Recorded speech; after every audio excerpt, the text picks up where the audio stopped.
Bonjour à tous et bienvenue dans ce journal. Voici tout de suite les titres que nous allons développer dans cette édition. Dans le procès du meurtrier présumé du couple de retraités de Saint-Vith, l'accusé s'est muré dans le silence au dernier jour du procès. Le verdict doit être rendu dans la soirée de vendredi, récit d'audience dans un instant. Et puis deux événements à ne pas manquer ce week-end, le Water Run dimanche à l'île de loisirs de Cergy-Pontoise, une occasion de découvrir les différentes activités du site comme le téléski nautique, le rafting ou la vague à surf, mais aussi quelques nouveautés comme l'aéroscoot.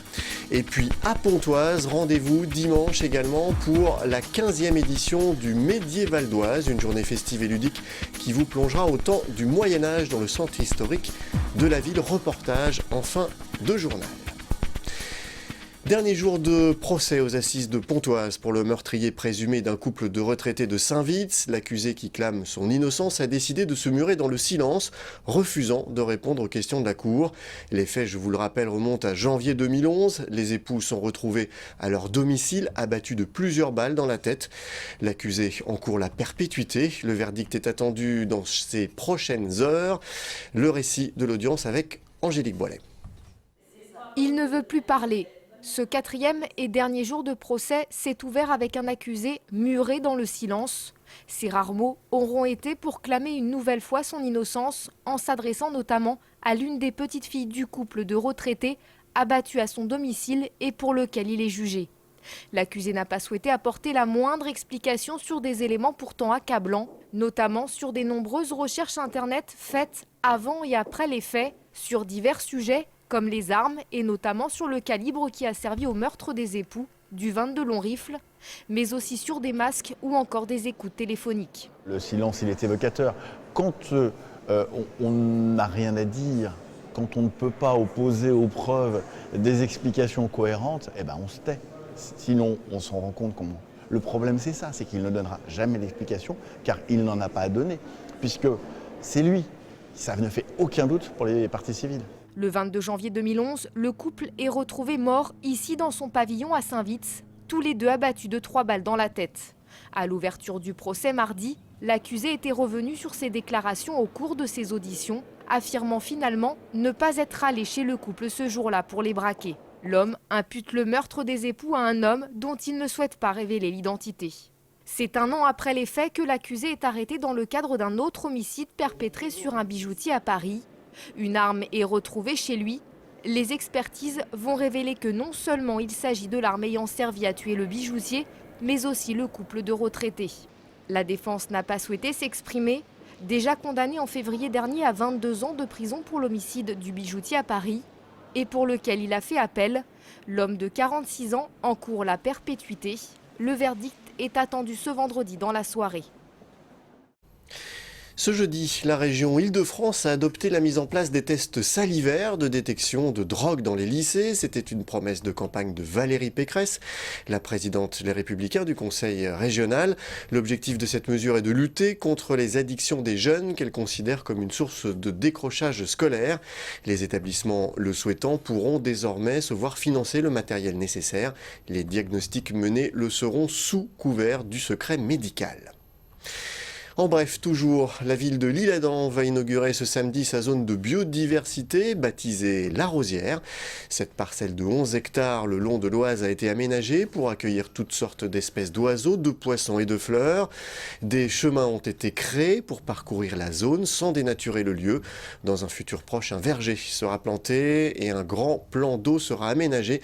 Notre reportage complet sur ce sujet la semaine prochaine. Si vous aimez les sensations fortes, ne manquez pas ce dimanche le Water Run à l'île de loisirs de Cergy-Pontoise.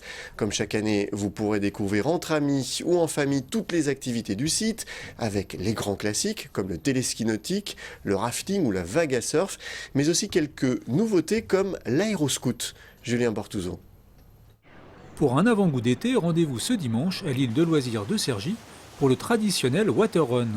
Une journée pour profiter de toutes les activités que propose l'île de loisirs et notamment ses nouveautés. Sensation forte assurée avec l'Acro Tower qui combine saut dans le vide et toboggan géant. Mais l'attraction la plus attendue, c'est bel et bien l'aéroscoot. Un système de propulsion qui permet de s'élever dans les airs et d'enchaîner les figures à 5 mètres au-dessus de l'eau. La seule activité qui n'est pas accessible, parce que ce sera ouvert qu'à partir du 1er juin, c'est la baignade.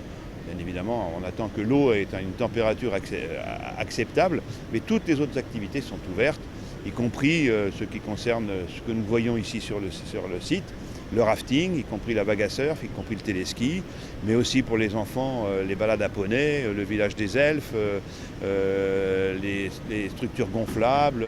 Ce dimanche, toutes ces activités seront à découvrir à prix préférentiel. Pour 5 €, un passeport valable pour 5 personnes vous sera remis, permettant d'accéder à 5 activités chacun. Une bonne affaire pour les visiteurs pour s'amuser à petit prix.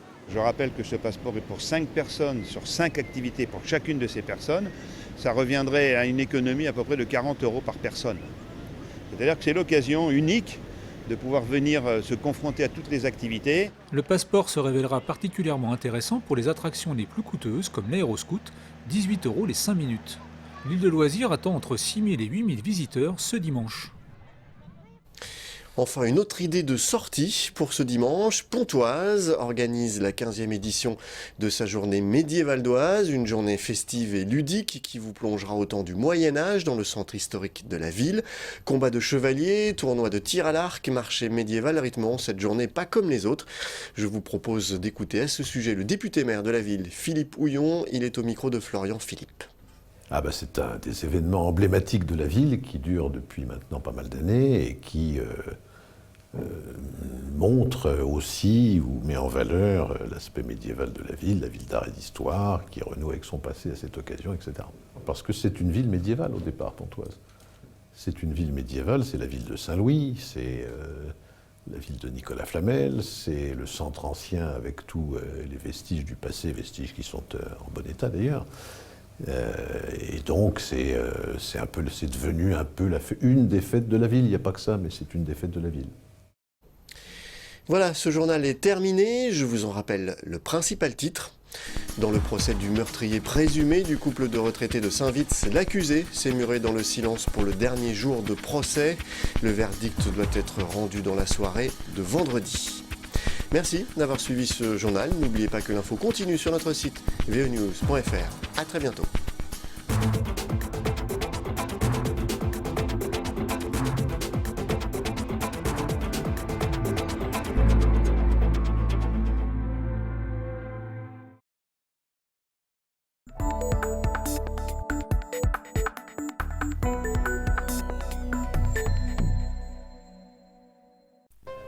Ces moutons sont les gardiens d'un endroit peu connu du public, le site gallo-romain des Vaux de la Selle.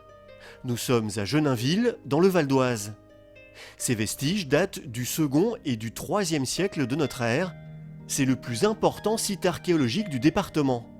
Depuis 1941, il est classé monument historique et appartient à l'État.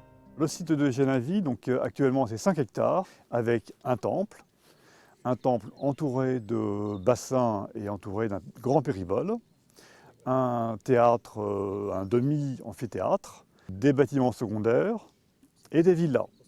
On est à la fin du second siècle et dans les 2 premiers tiers du IIIe siècle, c'est la période la plus monumentale ici, mais aussi dans une grande partie de l'Empire romain. Du site original, il ne reste que des traces. À quoi pouvait ressembler Genainville à l'époque de sa splendeur? À peu près à ça. Un vaste théâtre pouvant accueillir près de 4000 personnes et un sanctuaire monumental dédié à 2 divinités, Mercure et Rose Merta. À côté du temple, des bassins antiques encore visibles aujourd'hui. L'eau derrière nous, c'est d'abord la nappe phréatique, donc quelque chose de naturel, mais également quelque chose de sacré. La preuve du sacré, c'est qu'on a un nymphée, c'est-à-dire un endroit qui accueille une nymphe, une divinité, et cette eau-là est forcément sacrée puisque c'est la demeure de la nymphe. À côté de cette eau sacrée, on a une eau profane, c'est-à-dire une eau dans laquelle les pratiquants vont pouvoir venir se plonger pour être guéris, pour être purifiés, etc.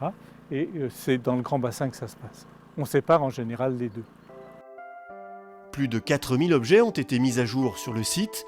Les plus belles pièces sont exposées au musée départemental de Guiry. On y retrouve des sculptures, des poteries, des objets du quotidien et même certaines des statues qui ornaient les bassins.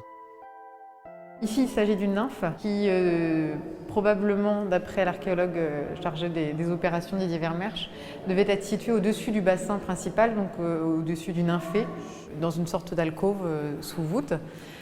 Ici, derrière moi, il s'agit d'un ensemble de déesses qui étaient à côté d'un second bassin, avec probablement une représentation de Rose Merta, qui est l'un des deux dieux priés dans le temple juste à côté. Abandonné pour des raisons économiques et climatiques, le site de Genainville va tomber dans l'oubli et être démonté. Dès l'époque mérovingienne, on utilise les plus grosses pierres pour faire des sarcophages, les plus petites pour construire des maisons. Aujourd'hui, le site est protégé et fermé au grand public.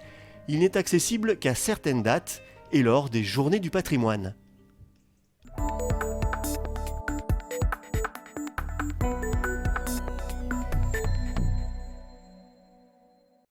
62 cm de long, 31 de hauteur, ce petit coffre est la dernière acquisition du musée de la Renaissance.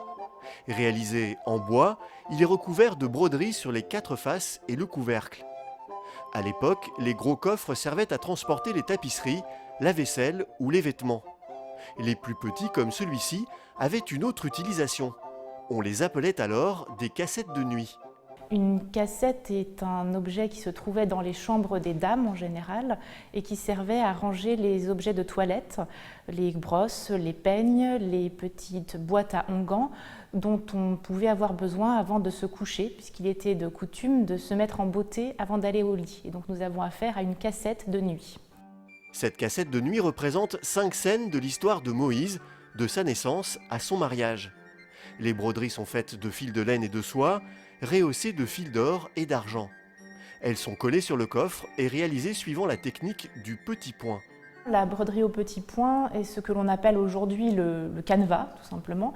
Mais au XVIe siècle, elle était réalisée sur un canevas de lin beaucoup plus fin, appliqué à l'aiguille. C'était un travail réalisé par des artisans professionnels, parfois par les dames de l'aristocratie de cour, car c'était considéré comme un travail de vertu.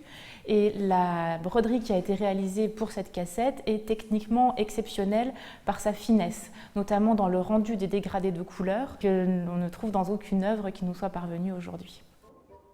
Pour créer ces 5 scènes, le brodeur va s'inspirer des gravures d'un petit livre. La France est alors en pleine Renaissance et les livres imprimés commencent à se répandre. On y découvre les sciences et les récits bibliques. En ces temps de tension religieuse, les personnages de la Bible sont des repères, des modèles de vie à suivre. Le musée possède un exemplaire de ce livre, il date de 1558. Ce sont les quadrains historiques de la Bible de Claude Paradin. Les gravures sont de Bernard Salomon, un célèbre graveur de l'époque. Celles-ci n'ont pas été retenues. Et enfin, le mariage de Moïse avec une des filles de Jéthro. On reconnaît ici, comme sur le couvercle de la cassette, au centre Jéthro et Moïse, accompagnés des filles de Jéthro, et l'architecture qui a clairement été interprétée par le brodeur. Le seul autre exemplaire connu de ce coffre brodé se trouve au Louvre. Il appartenait à la reine de France, Marie de Médicis. On ne connaît pas encore l'identité de celui du musée des Coins, un mystère qui n'enlève rien au charme unique de ce coffre.